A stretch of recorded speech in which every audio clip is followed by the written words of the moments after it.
비건인 삼성 마인 회장, 카카오 창업주 스티브 잡스 최고범 회장은 손정희 회장, 창업주인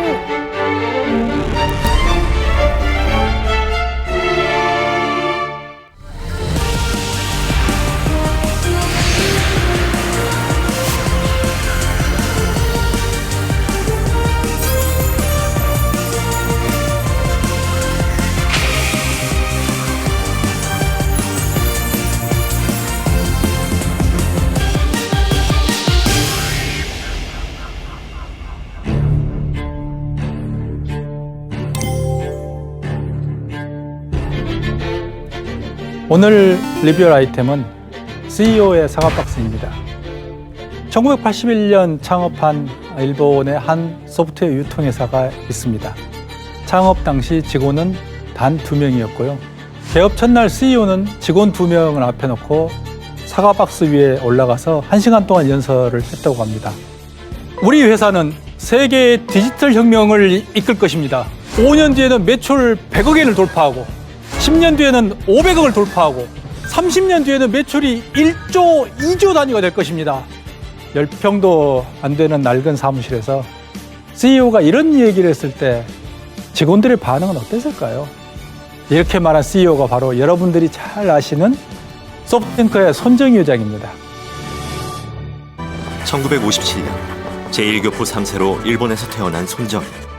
그는 12살에 아버지가 운영하던 카페에서 공짜 쿠폰 1,000장을 만들어 뿌리며 고객을 확보할 정도로 남다른 사업 감각을 타고났습니다.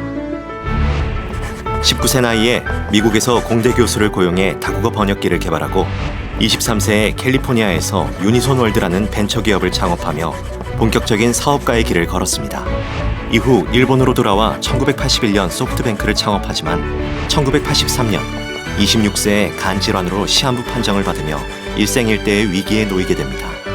하지만 그는 병을 이겨내고 사업을 확장하며 2021년 포브스가 선정한 세계 29위 자산가이자 타임이 선정한 인터넷 지배자의 자리까지 오릅니다. 자신의 한계는 자신의 생각이 결정하는 것이다. 한계를 뛰어넘는 도전 정신으로 거인이 된 손정희가 후대에 남긴 말입니다. 손정희 회장의 그런 이제 놀라운 여러 가지 그 사람의 어떤 인사이트를 증명하게 해줬던 또는 국내에서 역시 손정희라는 화제가 됐었던 게 최근에 쿱의 뉴욕 증시 상장이었습니다. 쿱은 한두 해의 적자가 아니고 이미 몇 조 차원의 적자를 안고 있었던 그야말로 만년 적자 기업이었습니다. 그런데 그런 어떤 적자 기업의 가치를 일찍이 알아보고 또 하나의 투자 신화를 썼던 그리고 그걸 입증했던 인물이 바로 소프트뱅크 그룹의 손정희였습니다. 총 3조 원을 순차적으로 투자해서 뉴욕 증시에 상장한 후에 35조 원이라는 10배의 평가 차익을 보상받았죠. 근데 그보다 더 극적인 손정희 회장의 인사이트를 증명해준 하나의 투자가 있었습니다. 거대 IT 공룡이 되어버린 알리바바입니다. 알리바바는 초창기에는 90년대 후반이나 2000년대 초반에는 정말 무명해 아무도 알아주지 않는 그런 기업이었습니다. 마윈은 아무도 알 수 없었던 그리고 알지 못했던 정말 무명의 기업의 무명의 CEO였죠. 이 손정희 회장이 마윈하고 대화를 한 지 딱 5분 만에 투자를 결정했다는 겁니다. 얼마를 투자했냐면 200억 원을 투자했습니다. 2000년에 200억 원을 투자했는데요. 200억의 가치가 과연 얼마로 또 돌아왔을까요? 그 투자로 알리바바의 지분의 34.4%를 가지고 있던 손정희는 200억 원을 투자해서 50조 원을 벌었습니다. 투자 수익률 2,500배입니다. 이게 과연 말이 되나요, 이게? 정말 그 놀라운 우리가 그 인사이트에 정말 다시 한번 감탄할 수밖에 없습니다.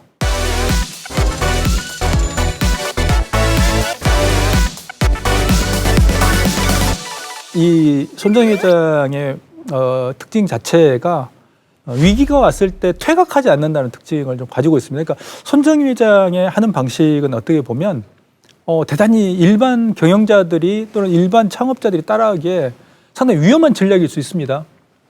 예를 들어서 IT 버블 때 그야말로 미국에서 이제 2000년대 초반에 IT 버블이 꺼져버렸잖아요. 그 당시에 나스닥에 딱 7일 만에 일주일 만에 기업 가치의 90%가 소멸했습니다. 예를 들면 주당 한 1,200만 엔, 우리 돈으로 따지면 한 1억 5천이죠. 한 1억 5천을 넘나들었었는데 그게 이제 소프트뱅크 주가가 100분의 1로 떨어졌습니다. 100분의 1로. 이런 극단적인 상황에 그러면 대부분의 기업들은 어떤 판단 선택을 하냐면 1번 현상 유지한다. 2번 철수한다. 둘 중에 하나입니다. 그런데 손정희 회장은 거기서 공격을 합니다. 이게 다른 어떤 창업자들이나 IT 기업들하고 많이 다른 점입니다. 2000년 한 해만 해도 투자처를 600개로 오히려 늘려버렸고 결정적인 승부수를 하나를 던집니다. 거기서. 그게 뭐냐면 ADSL 서비스입니다. ADSL.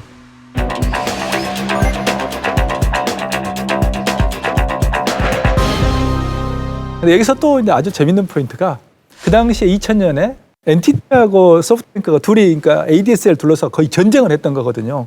그때 당시에도 일본에서 뭐라고 그랬냐면 미쳤다고 그랬어요. 왜냐하면 NTT는 독점 기업이었습니다. 독과점 기업. 일반적으로 그냥 니폰 텔레콤에서 NTT라고 부르는데 데이터, 통신 이런 것들 함께하는 그룹인데요. 우리나라로 따지면 KT가 똑같습니다. 한국통신 이전에 KT가 공사했습니다. 즉 정부 산하의 기업이었죠. 그러니까 공기업인 거죠.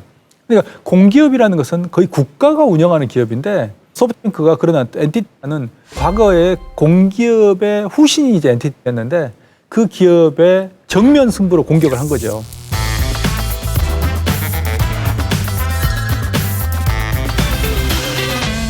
나중에 ADSL 사업이 성공하고 난 다음에 손정희 회장은 이렇게 말한 적이 있습니다.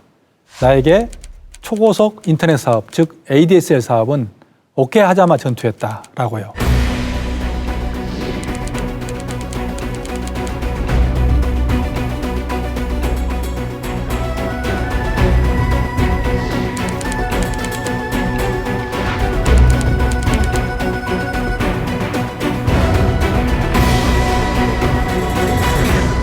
그 당시에 이제 전쟁을 할 때 오키야마 전투할 때 오다 노부나가가 가지고 있었던 병사가 딱 2,000명입니다. 2,000명. 이마가와 그 군 쪽 그 병력이 얼마냐? 25,000명이에요. 25,000명. 이건 전쟁 증거입니다. 이건 뭐.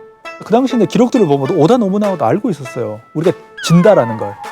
근데 오다 노부나가가 그때 전쟁에서 혁신을 어떤 걸 했냐면 이제 25,000이 대군이 그러니까 이제 오고 있었는데 모이는 세력들이 통일된 지휘 체계를 가지고 있고 하나의 단일한 조직이 아니라 연합군이기 때문에 이마가와라는 그 영주를 죽이면 전쟁이 끝난다고 이긴다고 생각하는 거예요. 그게 아주 날카로운 포인트입니다. 그래서 2,000명을 딱 모아서 야습을 한 거예요. 야간 전투에서 야습을 한 겁니다. 바로 야습을 해가지고 이마가와 요시모토 거기서 죽습니다. 전쟁 끝나버립니다. 2,000명이 25,000명을 한 방에 끝내버렸어요. 손정희도 지금 상황에서 가장 핵심 포인트가 뭔가를 잡는 역량을 가지고 있어요. 이 타이밍에 가장 중요할 게 뭘까? 이 문제를 해결할 때 가장 핵심적으로 어떤 파트가 있으면 좋을까? 어떤 기업이 있으면 좋지? 어떤 기술이 있으면 좋지? 이걸 보는 겁니다. 손정희 같은 경우도 ADSL을 도입할 때 뭘 생각했냐면요. NTT가 약한 게 뭘까를 생각합니다. NTT가. ADSL은 기본적으로 불안정한 기술입니다. 예를 들어서 선이 구리선을 타고 집안에 들어오면 그 집안에서 이제 각 방으로 뻗습니다. 이게 들어왔는데 안방에서는 됩니다. ADSL이. 근데 공부방에서는 안 됩니다. 왜? 그 몇 미터 거리가로 끊어지는 거거든요. 우리나라는 아파트 지하실까지는 광 케이블이 들어옵니다. 거기서 전화선을 타고 나갑니다. 근데 일본은 그게 안 됩니다. 왜? 일본은 단독주택이기 때문에 전부 이 전화선을 타고 들어가는데 이게 거리가 길어질수록 끊어집니다. 통신이 끊어집니다. 근데 NTT는 그 유선 전화에서 출발한 회사이기 때문에 어떤 경우에도 통신이 끊어지면 안 됩니다. 통신이 끊어지면 죽는다고 생각하고 있었어요.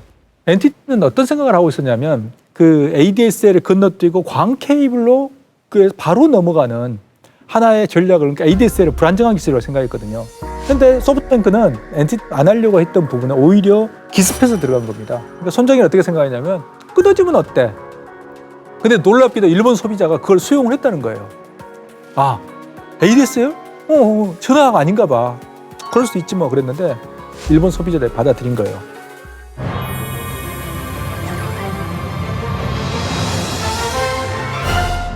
근데 거기서 뭐가 문제가 터졌냐면 일본 국회에서까지 난리가 났는데요. 모뎀이 고장이 난 겁니다. 모뎀을 수입해서 그걸 이제 이 소프트뱅크가 팔았는데 고장이 나니까 반품을 신청하는데 전화가 안 되는 거예요.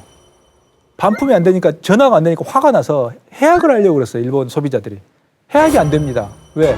전화가 안 돼서. 콜센터 연결이 안 돼요. 그래서 매달 정액제 요금, 예를 들어서 몇천 엔씩, 몇만 원씩을 해약도 못하고 계속 강제로 물게 되는 이 상황이 발생하게. 그래서 일본에서 이게 정치적 문제가 돼버렸습니다. 악덕 기업으로 문제가 됐거든요. 근데 그걸 수습을 했다는 겁니다. 이게 놀라운 겁니다. 결국 수습을 했어요.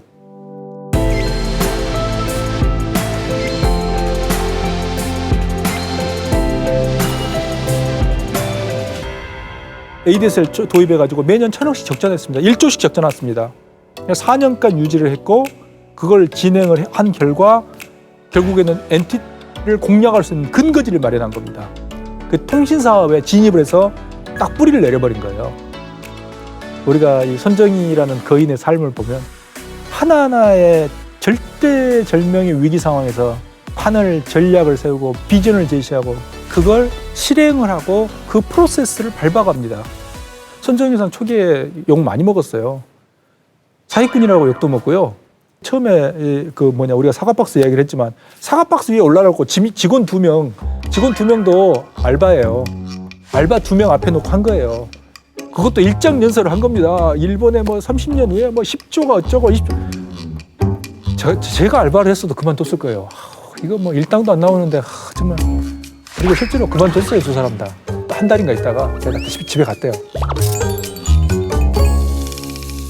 그 정말 큰 비전, 남들이 못 보는 그 비전을 보여주고 자기는 보이니까요. 보이고 그걸 위해서 실행하기 위해서 하나하나 M&A를 통해서 준비하고 자금을 모으고 차입을 하고 심지어는 IT 뽑을 때 다른 사람들은 다 정리하고 무너지고 철수하고 이런 상황에 오히려 200개가 넘는 기업에 투자를 하고 이러죠.